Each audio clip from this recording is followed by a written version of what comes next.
দারিদ্র বেকারের জন্য দায়ী মোদী সরকার দূর হটো। দারিদ্র বেকারের জন্য দায়ী মোদী সরকার দূর হটো। দ্রব্যমূল্য বৃদ্ধি দুর্নীতি দাঙ্গা হাঙ্গামার জন্য দায়ী মোদী সরকার দূর হটো। দেশের উৎপাদক শ্রেণীর শত্রু আর মুনাফাখোরদের মিত্র বিজেপি সরকার নিবাসচাঁদ। দেশের উৎপাদক শ্রেণীর শত্রু আর মুনাফাখোরদের মিত্র বিজেপি সরকার নিবাসচাঁদ। কেউ দিচ্ছে না, সংযুক্ত কিষাণ মোর্চা দিচ্ছে না।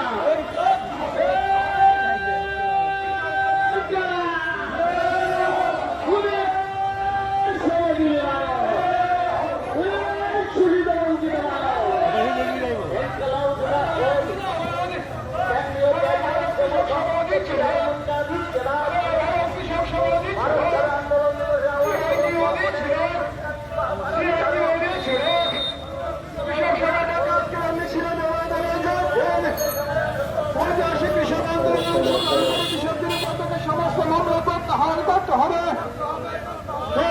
আন্দোলন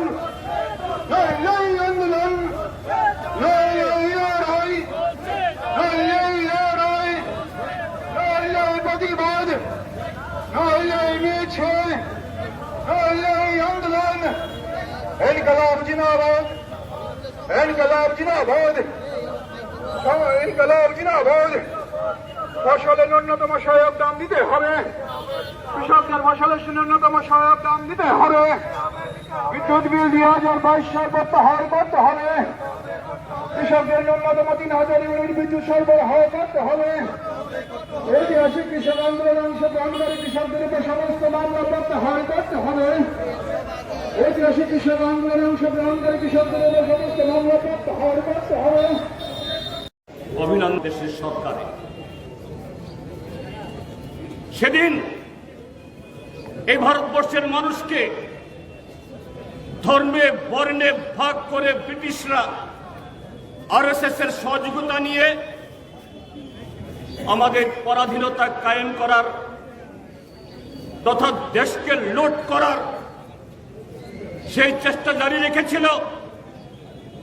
আজকে এই আরএসএস এর নেতৃত্বে ভারতীয় জনতা পার্টি তাদের নেতা নরেন্দ্র মোদীর নেতৃত্বে, প্রধানমন্ত্রীর নেতৃত্বে আজকে এই দেশকে কিভাবে কর্পোরেটদের হাতে তুলে দেওয়া যায়, বিদেশি সাম্রাজ্যবাদের কাছে এদেশের খনি, এদেশের সম্পদ, এদেশের শ্রম লুট করে নেওয়া যায়, তার জন্য কিভাবে ভারতীয় গণতন্ত্র, ভারতীয় সংবিধানকে হত্যা করা যায়, ভারতীয় জনতা পার্টি সেই কাজ করে যাচ্ছে।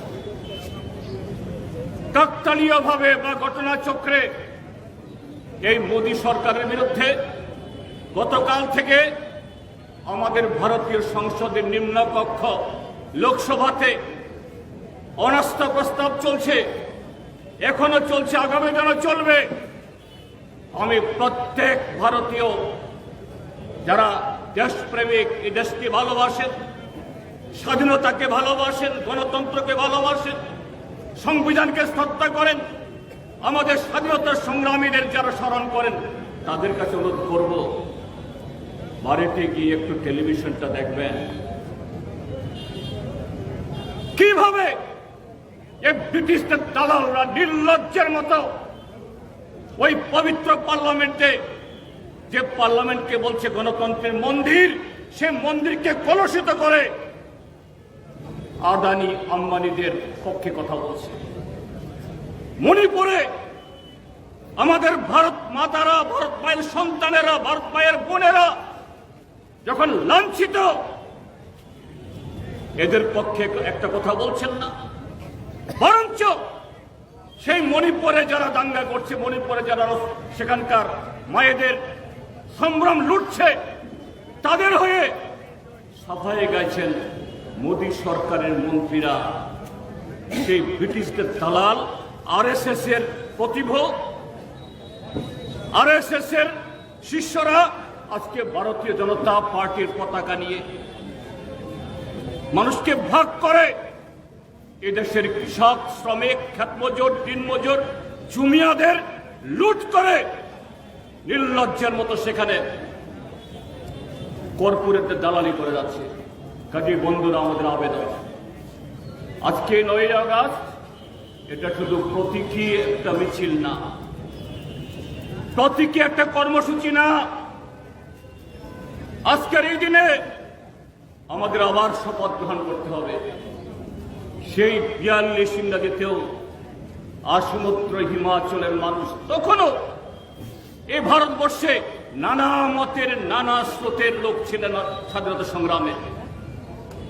কেউ নরমপন্থী, কেউ মধ্যপন্থী, কেউ চরমপন্থী, কেউ কমিউনিস্ট, কেউ কংগ্রেস, ঐক্যবদ্ধভাবে লড়াই করে 42-এর পর 47-এ ব্রিটিশকে এই দেশ থেকে তারা পালাতে বাধ্য করেছে।